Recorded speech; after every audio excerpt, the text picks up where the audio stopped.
नमस्कार दोस्तों, स्वागत है आपका अरिहंत एजुटेक में। और दोस्तों मैं आपको बता दूं कि ये क्लास आपके सीटेट एग्जाम के लिए है, या कह सकते हैं कि जो भी टीचिंग एग्जाम्स होते हैं उनके सब के लिए बेनिफिशियल क्लास है। और उन सभी एग्जामों के लिए भी इम्पोर्टेंट है जिनमें टीचिंग लिखा होता है, चाहे वो डीटर प्लस भी हो, यू है ना, या केबीएस हो, एनवीएस हो, यूपी टेट हो, राजस्थान का रीट हो, या मध्य प्रदेश का एमपी टेट हो, सभी एग्जामों के लिए बहुत ही यूजफुल क्लास है। तो जो भी बच्चे इस क्लास का हिस्सा बन चुके हैं, जो बच्चे मुझे क्लास में लाइव देख रहे हैं, अरिहंत एजुटेक आपके लिए बहुत ही बेहतरीन ऑनलाइन प्लेटफॉर्म लेकर आया है। तो आप इस चैनल को अभी के अभी सब्सक्राइब कीजिए ताकि आप तक नोटिफिकेशन पहुंच सके और आप किस क्लास का भरपूर फायदा उठा सकें। ये क्लास आप जरूर लाइव देखिएगा क्योंकि आपको बहुत कुछ सीखने मिलेगा। तो आज भी मैं आपको वही इंपॉर्टेंट पार्ट लेकर आया हूं जो सबसे इंपॉर्टेंट है आपके एग्जाम के लिए। सबसे इंपॉर्टेंट पार्ट जिसे हम कहते हैं जीन पियाजे, वाइगोत्स्की, लॉरेंस कोहलबर्ग। तो आज का जो पूरा सेशन है वो आपका मॉरल डेवलपमेंट से है। किससे है? मॉरल डेवलपमेंट से है। तो आज मैं आपको मॉरल डेवलपमेंट को समझाने वाला हूं, नैतिक विकास को समझाने वाला हूं। तो मेरे साथ बने रहिए। एक बार सारे विद्यार्थी मुझे ये बताएंगे, क्या मेरी ऑडियो वीडियो एकदम से क्लियर है? क्या मेरी ऑडियो वीडियो एकदम से क्लियर है? एक बार सभी विद्यार्थी मुझे कमेंट करके ऑडियो वीडियो के बारे में कमेंट करेंगे। सभी विद्यार्थी एक बार ऑडियो वीडियो के बारे में क्या करेंगे? कमेंट करेंगे दोस्तों। तो सभी विद्यार्थी एक बार ऑडियो वीडियो के बारे में कमेंट करेंगे। तो चलिए, सभी का बहुत बहुत स्वागत है। यह आपकी अपनी क्लास, आपका अपना चैनल। तो चलिए शुरुआत करते हैं आज के सेशन की। और मैं देख पा रहा हूं कि मेरी वॉइस यहाँ पर क्लियर है। तो मैं आज के सेशन की बहुत ही अच्छे से क्या करता हूं? शुरुआत करता हूं। आज के सेशन की बहुत ही शानदार तरीके से क्या करता हूं? शुरुआत करता हूं। और आज के सेशन का जो टॉपिक है, आज के सेशन का जो मुख्य टॉपिक है वो है आपका मॉरल डेवलपमेंट। क्या है आपका? Moral development. आज का चैप्टर है आपका मॉरल डेवलपमेंट। ये जो चैप्टर है वो है आपका मॉरल डेवलपमेंट, जिसे कहते हैं नैतिक विकास, जिसे हम कहते हैं नैतिक विकास, जिसे हम नाम देते हैं नैतिक विकास। नैतिक विकास। जब ये बात चलती है कि नैतिक विकास को किसने समझाया, तो आपके दिमाग में कैसा इमेज बनती है? आज के सेशन में मैं आपको यहां पर दोनों चीजें लेकर आया हूं, ऑब्जेक्टिव भी और सब्जेक्टिव भी, दोनों ही पार्ट आपके सेशन में रहेंगे। मतलब मैं आपको ऑब्जेक्टिव क्वेश्चंस भी कराऊंगा और मैं आपको थ्योरी क्वेश्चंस, मतलब थ्योरी भी पढ़ाऊंगा। आज के एक ही सेशन में ये दोनों चीजें पॉसिबल आपकी होंगी। तो चलिएगा मेरे प्यारे विद्यार्थियों, यहां पर मैं बात करता हूं मॉरल डेवलपमेंट यानी कि नैतिक विकास की। नैतिक विकास की जब जब चर्चा चलती है और क्वेश्चन आता है कि नैतिक वास्तविकताओं और नैतिक सापेक्षताओं का जनक किसे कहते हैं, क्वेश्चन आता है कि नैतिक वास्तविकताओं और नैतिक सापेक्षताओं का जनक किसे कहते हैं, तो आपका आंसर होता है जीन पियाजे। जी हाँ दोस्तों, आप ये बात बिल्कुल समझ लीजिए कि जीन पियाजे वो व्यक्ति हैं जिन्होंने पहली बार नैतिक विकास पर अध्ययन किया। और इन्होंने नैतिक विकास की दो अवस्थाओं को समझाने का प्रयास किया। एक परायत नैतिकता, एक परायत नैतिकता, एक परायत नैतिकता का स्तर, एक परायत नैतिकता। ये 4 से 7 वर्ष तक के बच्चे की बौद्धिक विकास की इसमें बात हो रही है। तो ये परायत नैतिकता का स्तर है। और एक स्वायत्त नैतिकता, एक स्वायत्त नैतिकता का स्तर। कौन सा? एक स्वायत्त नैतिकता का, एक स्वायत्त नैतिकता का स्तर, एक स्वायत्त नैतिकता का स्तर, जिसे हम क्या कहते हैं? जिसे हम दोस्तों देखिए, जिसमें बच्चा दूसरों के विचार के आधार पर नैतिक तर्क करता है, उसे हम परायत नैतिकता कहते हैं। और जिसमें बच्चा अपने विचारों के आधार पर नैतिक तर्क करता है उसे स्वायत्त नैतिकता नाम देते हैं। उसे क्या नाम देते हैं? स्वायत्त नैतिकता नाम देते हैं। इसीलिए इस ऐसे क्वेश्चन आता है कि नैतिक वास्तविकताओं नैतिक वास्तविकताओं नैतिक वास्तविकताओं नैतिक वास्तविकताओं और नैतिक सापेक्षताओं का जनक और नैतिक सापेक्षताओं का जनक नैतिक सापेक्षताओं का जनक नैतिक सापेक्षताओं का जनक नैतिक सापेक्षताओं का जनक किसको कहते हैं? जीन पियाजे को कहते हैं। किसको कहते हैं दोस्तों?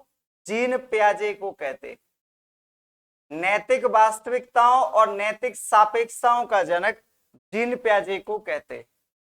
नैतिक वास्तविकताओं नैतिक सापेक्षताओं का जनक जीन पियाजे को कहते हैं। लेकिन बच्चों ये बात आपके दिमाग में बार बार क्लिक कर रही होगी कि नहीं सर, हमने तो लॉरेंस कोहलबर्ग को पढ़ा है नैतिक विकास के रूप में। तो दोस्तों इस सिद्धांत में कमी थी। इन्होंने 10 से 12 तक के बच्चों की भी बात की है, लेकिन ये दोनों के बीच 7 से 10 का जो बच्चा होता है वो कैसा व्यवहार दर्शाता है इसको समझाने में ये असमर्थ रहे। मैं आपको बता दूं कि ये सिद्धांत जब असफल सिद्धांतों की श्रेणी में आता है, इसी सिद्धांत को अच्छा बनाने के लिए या इसी सिद्धांत को नया रूप देने के लिए एक और सिद्धांत बना जिसे हमने लॉरेंस कोहलबर्ग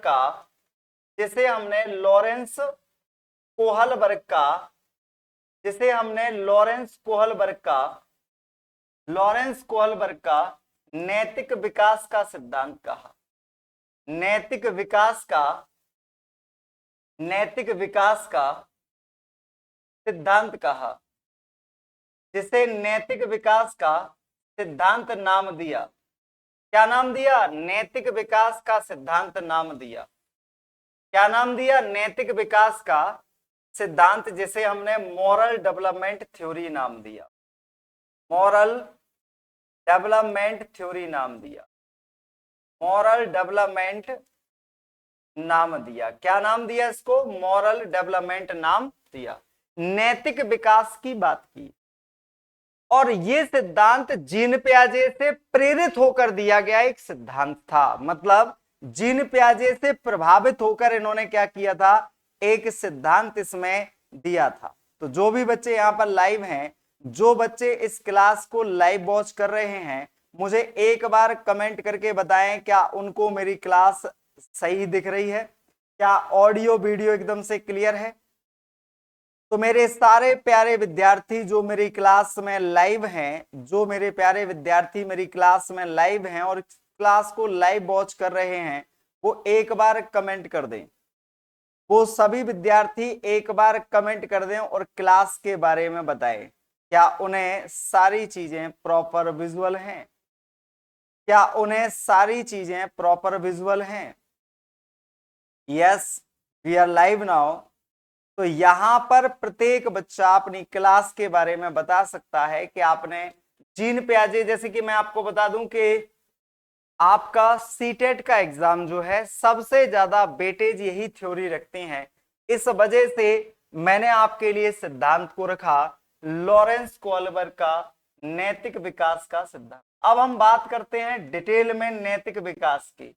पहले तो मुझे बताओ कि नैतिक का मतलब क्या होता है, तब मैं आपको समझाऊं कि नैतिक विकास क्या होता है, तब मैं आपको समझाऊं कि मॉरल डेवलपमेंट क्या होता है, तब मैं आपको समझाऊं कि मॉरल डेवलपमेंट क्या होता है, तब मैं आपको समझाऊं कि नैतिक विकास किसे कहते हैं, तब मैं आपको समझाऊं कि नैतिक विकास किसको कहा जाता है।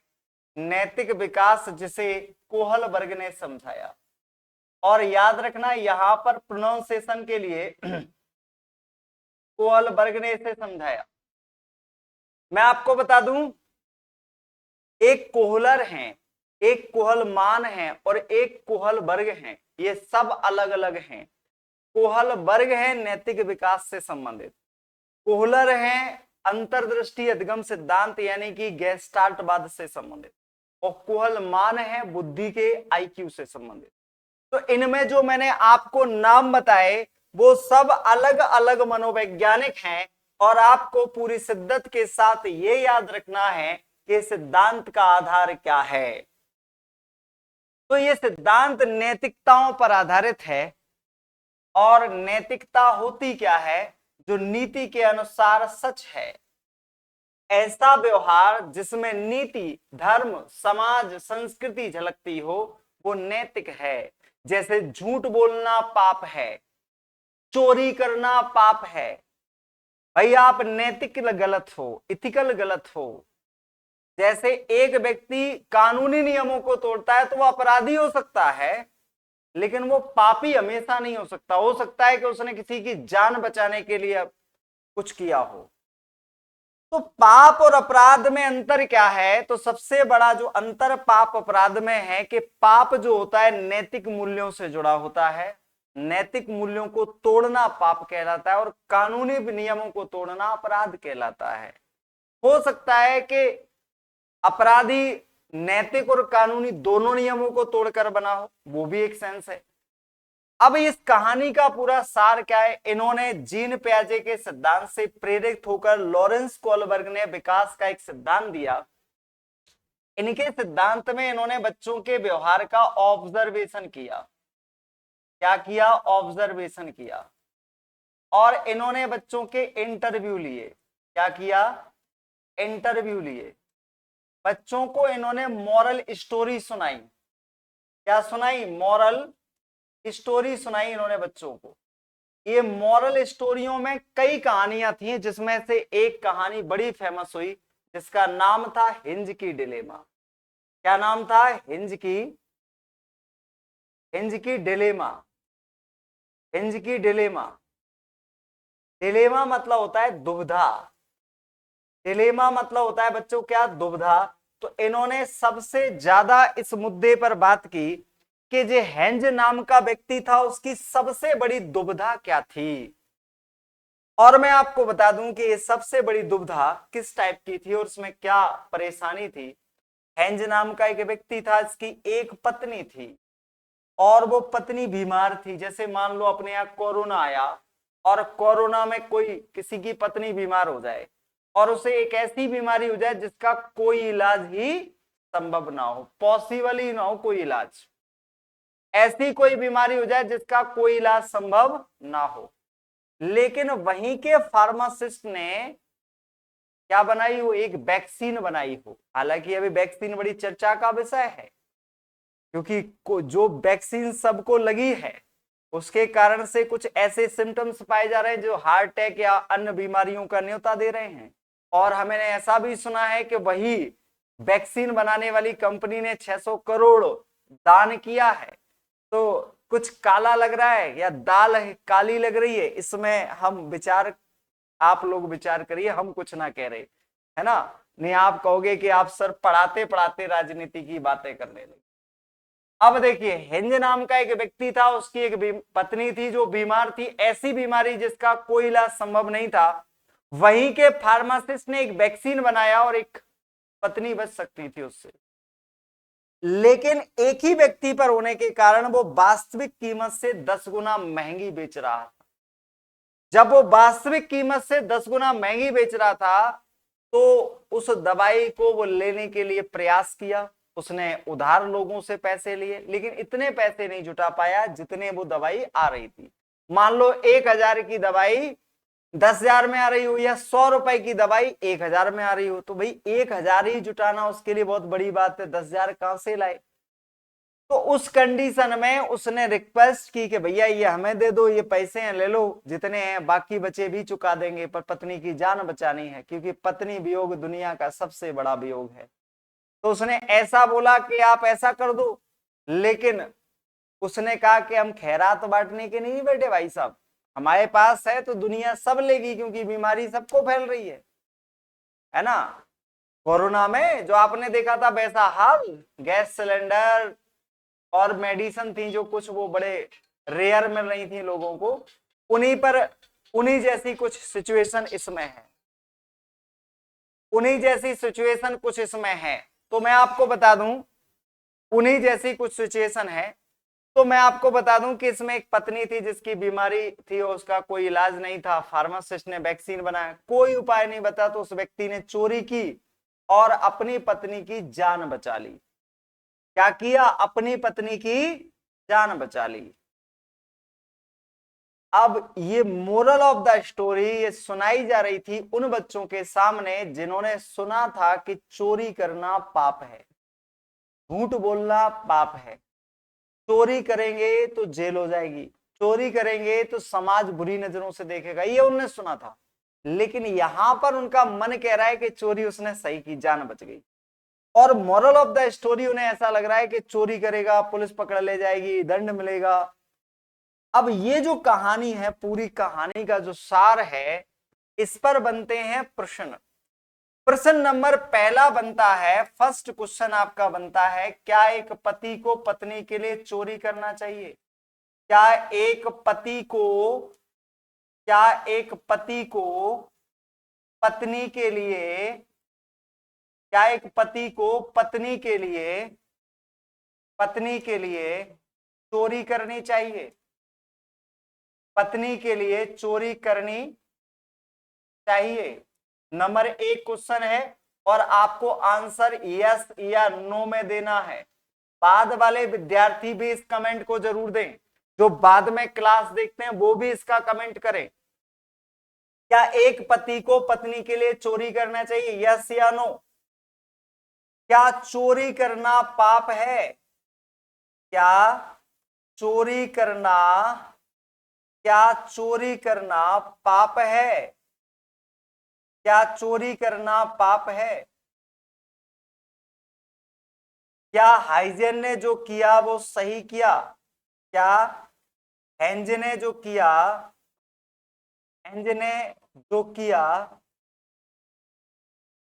सही किया या गलत? सही किया या गलत? सही किया या गलत? क्वेश्चन का आंसर यस व नो में देना है। यहां भी क्वेश्चन का आंसर सिर्फ यस या नो में देना है। ठीक है, यहां भी क्वेश्चन का आंसर सिर्फ यस या नो में देना है। ऐसी कहानियां सुनाई गई और बच्चों से इस प्रकार के प्रश्न पूछे गए, फिर बच्चों ने इसके आंसर दिए और उन आंसरों को इन्होंने दो भागों में बांटा। मोरल डेवलपमेंट में बच्चों के लिए किए गए प्रयोग में इन्होंने उसे दो भागों में बांटा। ये दो भाग कौन कौन से थे तो मैं बता दूं आपको। ये दो भागों में सबसे पहला एक था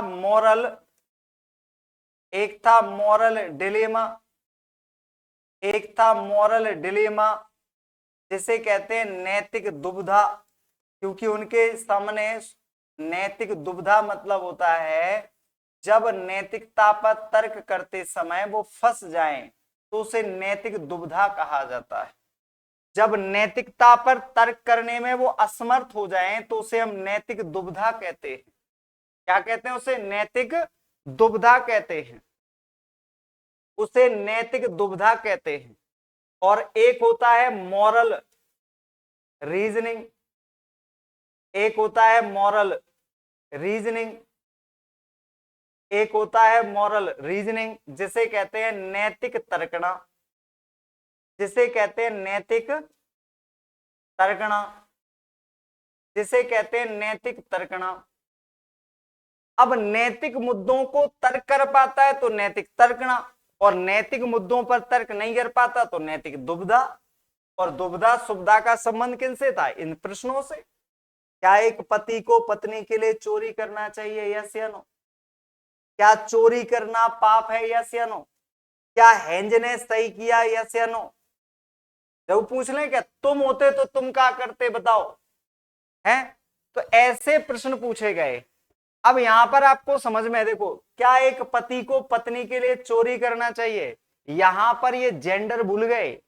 इन्होंने केवल पुरुष प्रजाति को चोर बनाया, महिला प्रजाति यानी कि जेंडर रूढ़िवादिता से प्रभावित रहे। तो इनके सिद्धांत की एक सबसे बड़ी कमी यह भी है कि इन्होंने जेंडर रूढ़िवादिता को फैलाया, पति को ही चोर बताया, पत्नी काहे नहीं करेगी चोरी। ठीक है, समझ में आई बात। अब बताओ, कमेंट में बताओ आंसर, बता सकते हो क्या? क्या एक पति को पत्नी के लिए चोरी करना चाहिए, यस या नो? क्या चोरी करना पाप है, यस या नो? क्या हेंज ने जो किया वो सही किया, यस या नो? अब हम कहां पे आ गए? नैतिक दुविधा और नैतिक तर्कना। नैतिक मुद्दों पर तर्क कर पाते हैं तो कहां पहुंचते हैं? वहां। और नैतिक तर्क नहीं कर पाते तो यहां। अब हम जो नैतिक तर्क करते हैं उसके आधार पर इन्होंने नैतिक तर्कों को 3 भागों में बांटा। कितने भागों में बांटा? 3 भागों में बांटा। किसको बांटा? नैतिक तर्क। जब नैतिक तर्क दूसरों के विचारों से हो तो उसे इन्होंने नाम दिया प्री कन्वेंशनल लेवल। इसे इन्होंने कहा पूर्व परंपरागत स्तर। इसे इन्होंने नाम दिया पूर्व परंपरागत स्तर। मतलब जब दूसरों के विचार के आधार पर नैतिक तर्क आप देते हैं तो उसे पूर्व परंपरागत, और अगर सामाजिक बंधनों से देते हैं तो उसे कन्वेंशनल। अगर आपको सही गलत तो पता है लेकिन आप फिर भी गलत को गलत और सही को सही कहने की हिम्मत नहीं करते क्योंकि आप सामाजिक मजबूरियों में बंधे हैं, इसे कहते हैं परंपरागत। इसे कहते हैं परंपरागत स्तर। और इसके बाद एक होता है पोस्ट कन्वेंशनल। इसके बाद होता है post conventional level. Post conventional level जिसे हम उत्तर परंपरागत स्तर कहते हैं। जिसे हम उत्तर परंपरागत स्तर कहते हैं। जिसे हम उत्तर परंपरागत स्तर कहते हैं। तो कितने स्तर हो गए आपके? पूर्व परंपरागत, परंपरागत और उत्तर परंपरागत। जब दूसरों के विचारों से नैतिकता दर्शाई जाए, जब सामाजिक बंधनों से नैतिकता दर्शाई जाए, और जब पूरी तरह से अपने विचारों के आधार पर नैतिकता दर्शाई जाए, तो इस प्रकार से नैतिकता के क्या होते हैं? स्तर आपके बच्चों होते। तो इतनी सी बात अगर मेरे प्यारे विद्यार्थियों आपको समझ में आई हो तो मुझे एक बार कमेंट कर दो, फिर मैं आपको कुछ दिखाता हूं। ठीक है, अब देखो यहां पर आपको ये चित्र कैसा दिख रहा है? जरा मुझे बताओ, ये चित्र आपको कैसा दिख रहा है? देखो मैंने आपको 3 बताए, प्री कन्वेंशनल, कन्वेंशनल और पोस्ट कन्वेंशनल। जब आपको नैतिक तर्क करते समय विचार तुम्हारे खुद के ना हो, बड़ों के या दूसरे व्यक्तियों के विचार कहते तुम तो उनकी भाषा बोल रहे, मतलब तुम्हारे अंदर के खुद के विचार नहीं है, तुम नैतिकता सही गलत किसके अनुसार बता रहे? दूसरों के विचारों के अनुसार। उसे कहते हैं, क्या नाम देते हैं उसको? Pre convention morality. इसके 2 अवस्थाएं बता दी इसमें 2 अवस्थाएं कौन कौन सी हैं? इसमें 2 अवस्थाएं, ओबीडियंट एंड पनिशमेंट और ओरिएंटेशन। इसे हम कहते हैं दंड एवं आज्ञा की अवस्था, दंड आज्ञाकारिता की उन्मुखता की अवस्था। अगर आप हिंदी ही जानना चाहते हैं तो आप लिख सकते हैं दंड एवं आज्ञाकारिता की अवस्था। दंड एवं आज्ञाकारिता से है ना, दंड एवं आज्ञाकारिता की उन्मुखता की अवस्था। यह है साधनात्मक सापेक्षवादी उन्मुखता या give and take. Give and take का मतलब है जैसा तुम मेरे साथ करोगे वैसा ही मैं तुम्हारे साथ करूंगा। तुम मुझे टॉफी दोगे, मैं तुम्हें टॉफी दूंगा। तुम मेरा होमवर्क करवाओगे, मैं तुम्हारा होमवर्क करवाऊंगा। तुम मेरे साथ खेलोगे, मैं तुम्हारे साथ खेलूंगा। ये होती है कौन सी?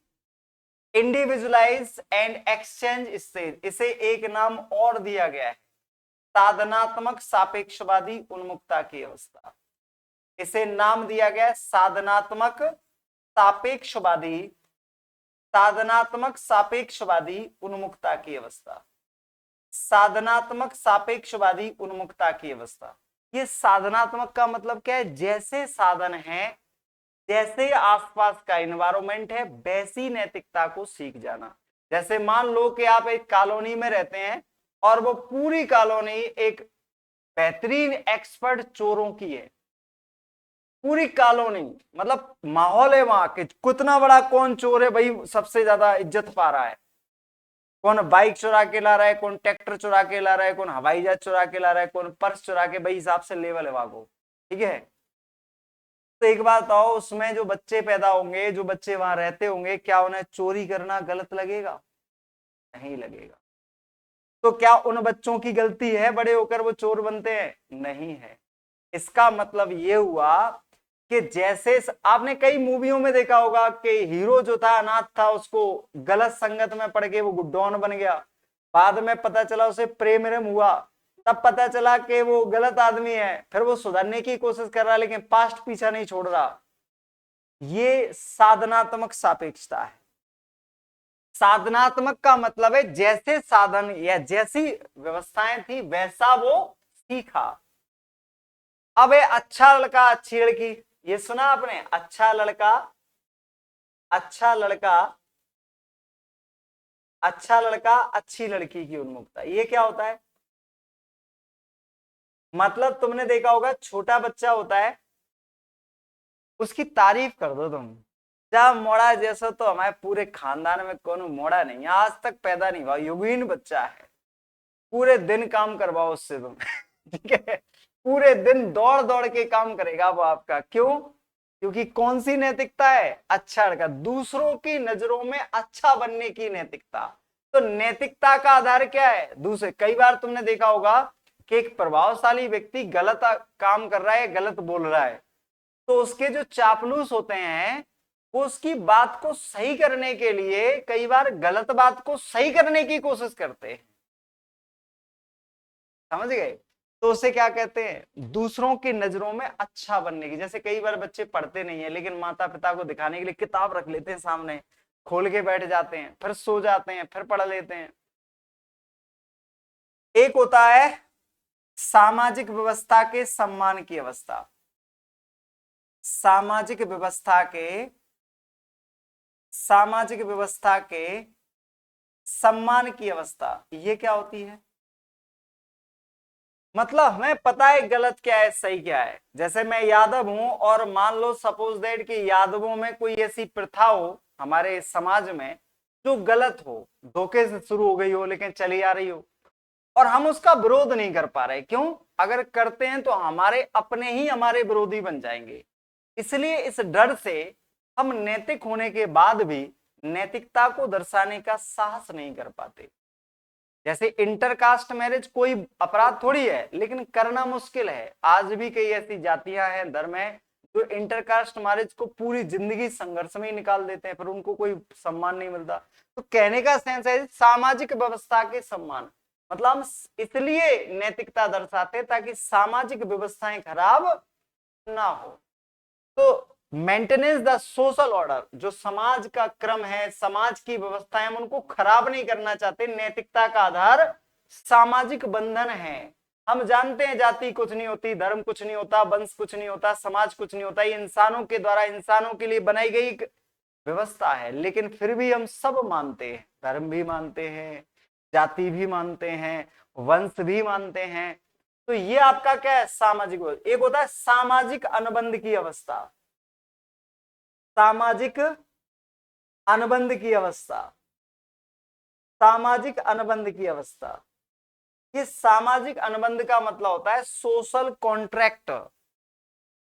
मतलब जैसे तुम्हें खूब पता है कि ये काम गलत है और खूब तुम उसका विरोध करते हो, लेकिन तुम्हारा भैया ही कर रहा हो वो काम, तो आप उसको रोक नहीं पा रहे, तो आप क्या हो गए? शांत हो गए। ये शांत रहना भी अपराध है भाई साहब। जैसे तुम मान लो कोनो एक पार्टी में हो, अभी चुनाव का दौर चल रहा है और कई बातें ऐसी निकल के आ रही हैं जो ठीक नहीं लग रही लोगों को, लेकिन आप उसी पार्टी के सदस्य हो, फिर मुस्कुरा के रह जाते, तुमसे पूछी जाती, तुमसे पूछा क्यों वो भ्रष्टाचारी थे कि नहीं, भाजपा में आके धुल गए, तो भाजपा के बड़े से बड़े नेता एकदम शांत हो गए। ये जवाब कोई देने लायक थोड़ी ना होता, ये तो समझा करो, हर बात का जवाब थोड़ी ना दिया जाता है। ये क्या है, ये है सामाजिक अनुबंध, एक मजबूरी है, बॉन्डिंग है, पता है गलत क्या है सही क्या है, गलत को गलत कह नहीं पा रहे, मजबूरी है, व्यवस्थाएं खराब हो जाएंगी। एक होता है सार्वभौमिक क्या होता है, सार्वभौमिक सार्वभौमिक नीतिपरक उन्मुक्ता की अवस्था। सार्वभौमिक नीतिपरक उन्मुक्ता मतलब क्या है, ये सार्वभौमिक का मतलब है यहां तो तक तो तुम पहुंच ही नहीं पाओगे, या तो महावीर स्वामी महात्मा बुद्धि पहुंच पाते हैं, जहां संसार में जो गलत है उसको शुद्ध गलत कह सको पूरी आत्मा से, और जो सही है उसको सही कह सको। ऐसा व्यक्ति जो यूनिवर्सल के अनुसार व्यवहार दर्शाता है, ऐसा व्यक्ति जो पूरी गलत को गलत और सही को सही कहने का फुल साहस रखता है, वो कहलाता है यूनिवर्सल प्रिंसिपल। तो ये आपके थे जब विचार दूसरों के हों, जब विचार सामाजिक बंधन के हों, जब समाज के विचार स्वयं के हों। स्वयं के विचार कहां आएंगे, यहां। सामाजिक बंधन कहां आएगा, यहां। सामाजिक बंधन क्या आएगा, यहां। दूसरों द्वारा सीखे गए विचार क्या आएंगे, यहां। तो आप समझ गए मेरी बातों को कि नहीं, समझे या नहीं, सच्ची सच्ची बताइए, शत्रु सर की कसम खा के बताओ। अब देखो ये आ गया, और अच्छा क्रम बता देता हूं आपको, चित्र अच्छा लग रहा है, बात वही है जो समझा चुके हैं, बात वही है, पर अंतर इतना है कि उसी बात को घुमा फिरा के बोला गया है। मैं आपको 30 मिनट पढ़ाना चाह रहा था थ्योरी, और 30 मिनट में आपको ऑब्जेक्टिव भी करवाऊंगा, इस सेशन में आपके लिए ऑब्जेक्टिव भी उपलब्ध है।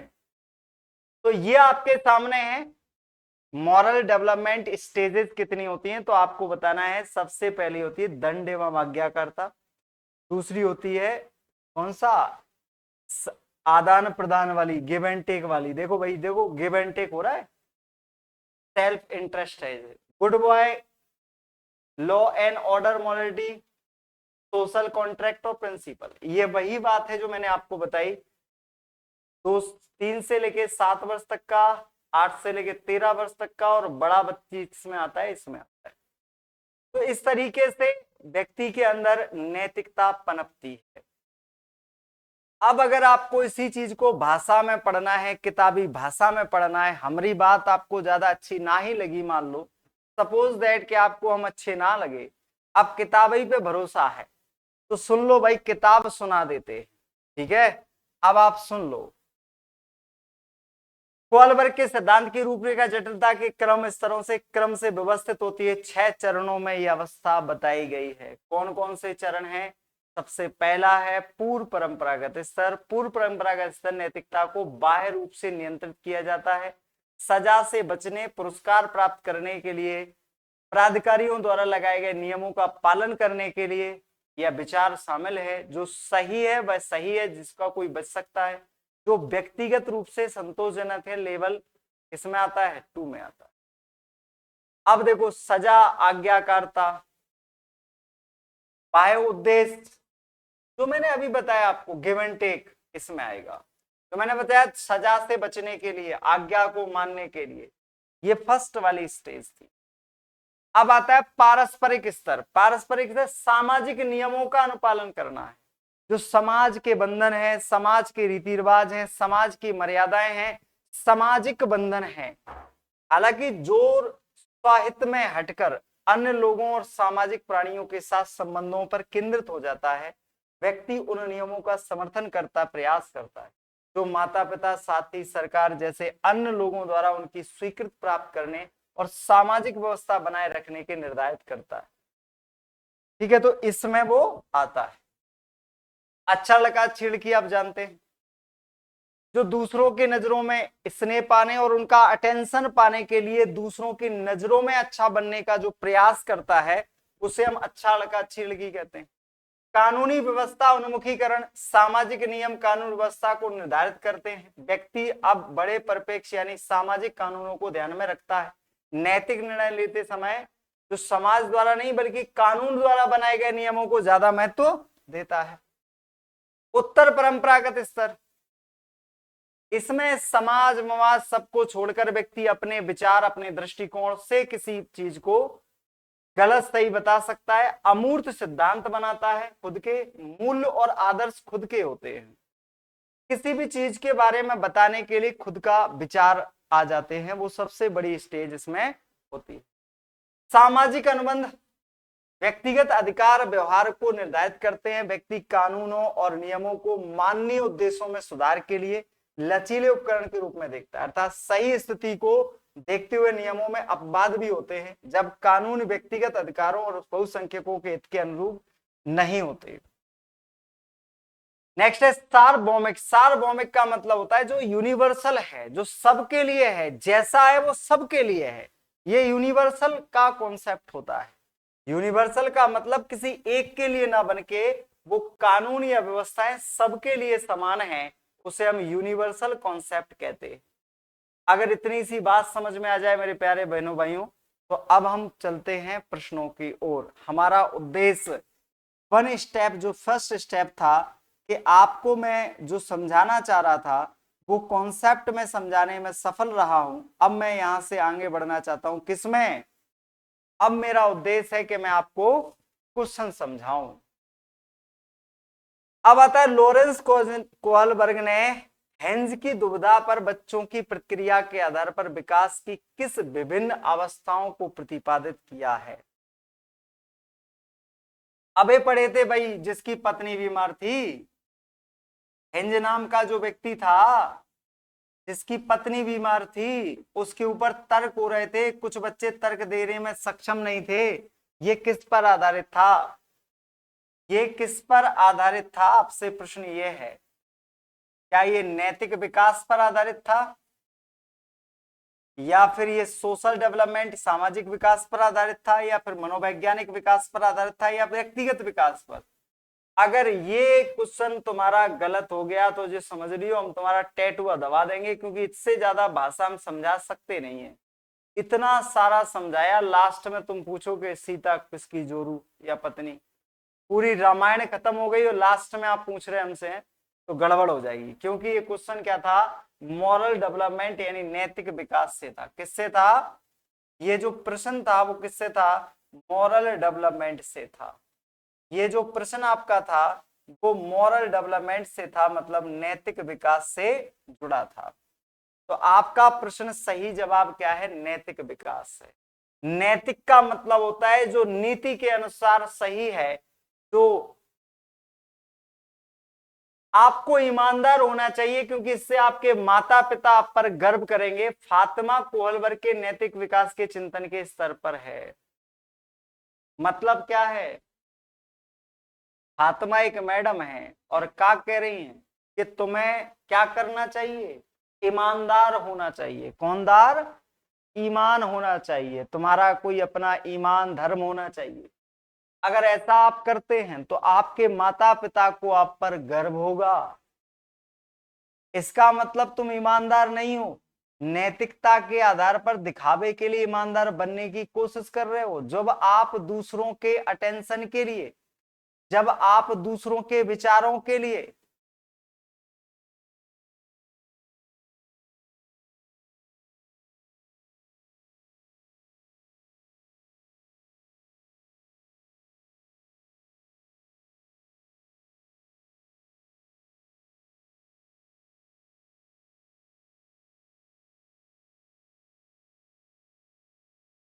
चलो भाई आगे बढ़ते हैं मेरे प्यारे लाडलो लसगुल्लो।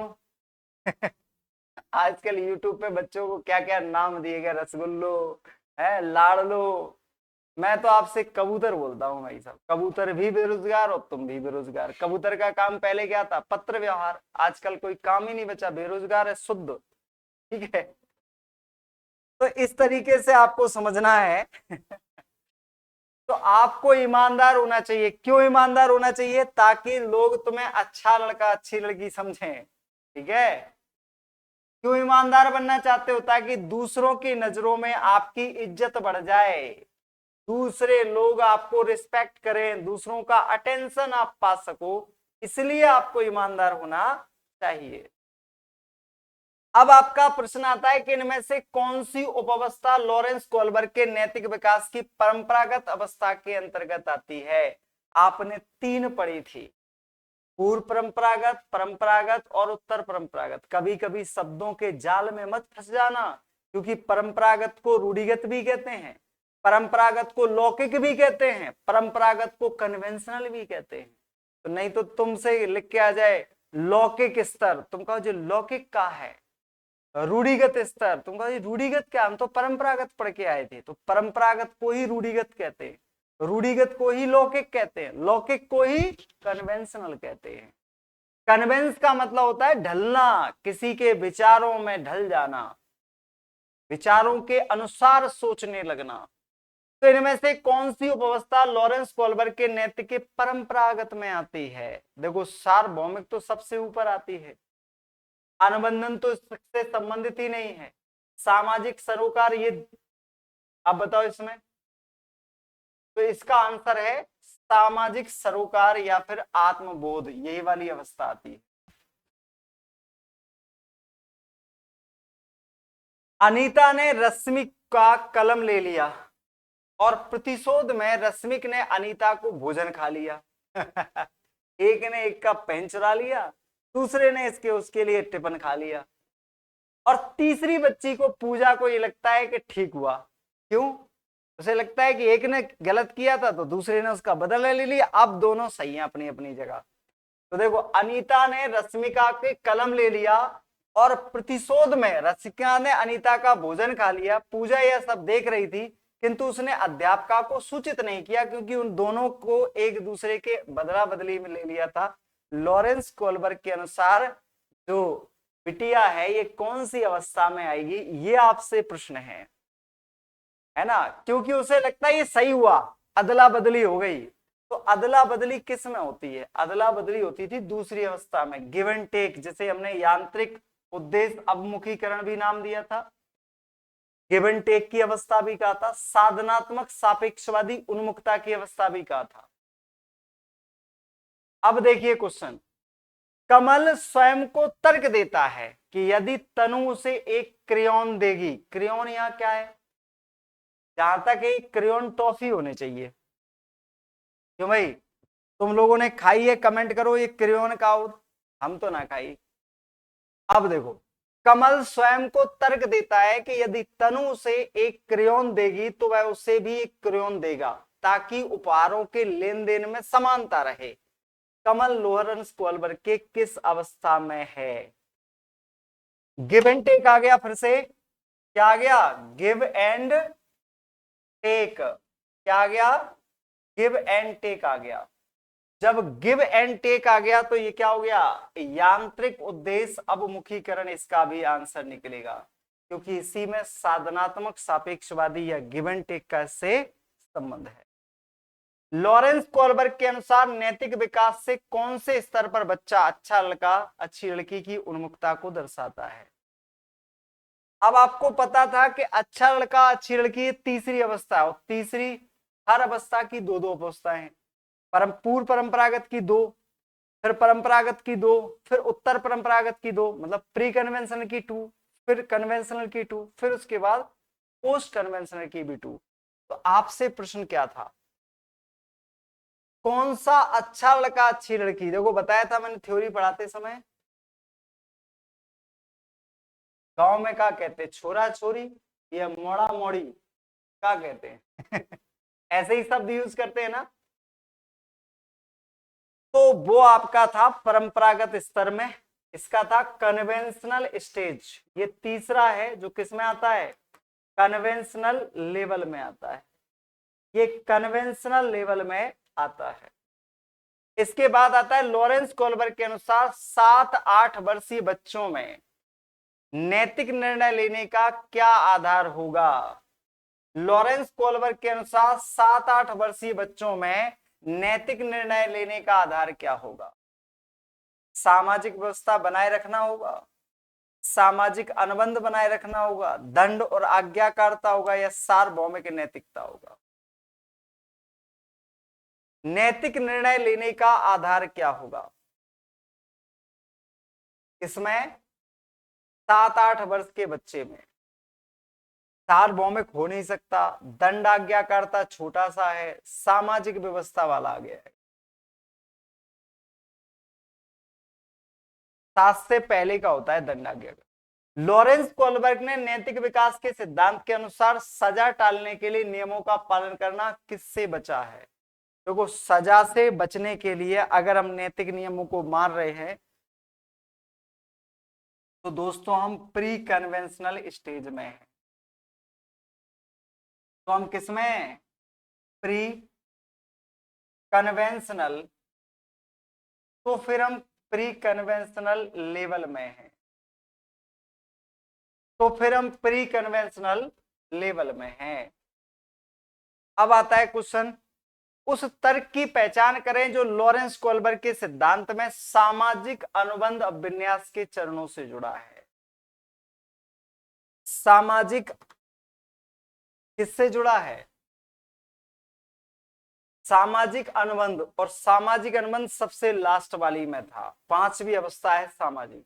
विवेक के स्व चुने नियम नैतिक सिद्धांतों द्वारा सही कार्रवाई परिभाषित करना, यह भी हो सकता है, क्योंकि यहां तक आते आते बच्चा अपने खुद के नैतिक तर्क देना सीख जाता है। आदर्श परंपरागत की समझ, मानव उद्देश्यों को आगे बढ़ाने के लिए कानून नियमों को लचीला मानना, सामाजिक व्यवस्था सुनिश्चित करने के लिए नियमों को महत्वपूर्ण मानना। सबसे अच्छा है मानव उद्देश्यों को आगे बढ़ाने के लिए कानून और नियम इंसानों के द्वारा बने मानना। लॉरेंस कोलबर्ग के नैतिक विकास के सिद्धांत के किस चरण में बच्चे दूसरों के इशारों के उपेक्षा करता है और इसके बजाय अधिकार और नकारात्मक परिणामों के डर पर ध्यान केंद्रित करता है? डर और नकारात्मक परिणाम मतलब पिटे नहीं, सजा ना मिले, दंड ना मिले, तो दंड एवं आज्ञाकारिता की उन्मुखता ही होती। Punishment and orientation, obedient orientation. Lawrence Kohlberg द्वारा प्रतिपादित नैतिक विकास के किस स्तर पर व्यक्ति यह तर्क करता है कि मानवाधिकार व न्याय सबसे जरूरी है, भले ही वह सामाजिक कानूनों के खिलाफ क्यों ना हो? मतलब ये मानता है कि सबसे बड़ा हित है मानव हित, चाहे वो कोई भी नियमों को तोड़ दो, लेकिन मानव का हित सबसे बड़ा, मतलब सबसे बड़ा धर्म क्या है? इंसानियत, ये कह रहे हैं।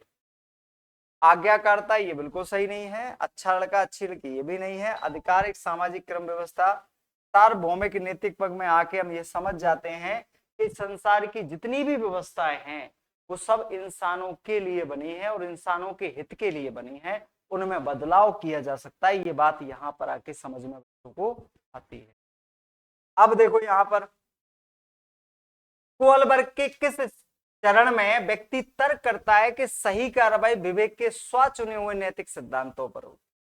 जब विवेक से, स्वाविवेक से जब हम नैतिक नियमों को चुनते हैं तो उसे सामाजिक अनुबंध या फिर ये दोनों में से कोई भी दे सकते हैं। तो आपका पहली अवस्था ये होती है जिसमें हम सामाजिक नियमों पर अपने खुद के द्वारा बनाए गए नियमों के आधार पर तर्क कर सकते हैं। अमृत तर्क देता है कि हम कानून को बदल सकते हैं यदि समाज की जरूरतों को पूरा नहीं करते, लेकिन आपसी सहमति से और लोकतांत्रिक प्रक्रिया के माध्यम से बदलें। जैसे भारतीय संविधान बना, अब 1950 के आसपास क्या देश की जरूरत थी, उस समय वो चीजें लिख गई, लेकिन आज वर्तमान में देश को क्या जरूरत है, तो संविधान संशोधन होते हैं या नहीं? बस यही बात तो इसमें कह रहे हैं। सामाजिक व्यवस्था, सामाजिक अनुबंध, सार्वजनिक या फिर अच्छा लड़का, तो ये सब सामाजिक व्यवस्था के लिए बनी व्यवस्थाएं हैं। सामाजिक व्यवस्था कोलबर्ग के अनुसार शिक्षक बच्चों में नैतिक मूल्यों का विकास कैसे कर सकता है, कैसे व्यवहार किया, इस पर कठोर निर्देशों से कुछ नहीं होता। धार्मिक शिक्षा को महत्व नहीं, व्यवहार के स्पष्ट नियम नहीं, नैतिक मुद्दों पर अगर उसे चर्चाओं में शामिल कर लो, अगर बच्चा किसी एक्टिविटी में शामिल हो जाए तो समझ लो वो ज्यादा सीखता है, क्योंकि यहाँ उसका लर्निंग बाय डूइंग होता है। तो ये आपके प्रश्न थे दोस्तों, ये आपने सीखे। तो चैनल को सभी बच्चे सब्सक्राइब कर लो, चैनल से जुड़े रहो, और सभी बच्चे एक बार बेल आइकन को भी दबा दो। जो भी बच्चे यहाँ लाइव देख रहे थे मैं आपको बता दूं कि आप जो क्लास देख रहे हैं ये क्लास आपकी हो रही है अरिहंत एजुटेक की। कहां पर चल रही है क्लास? अरिहंत एजुटेक पर।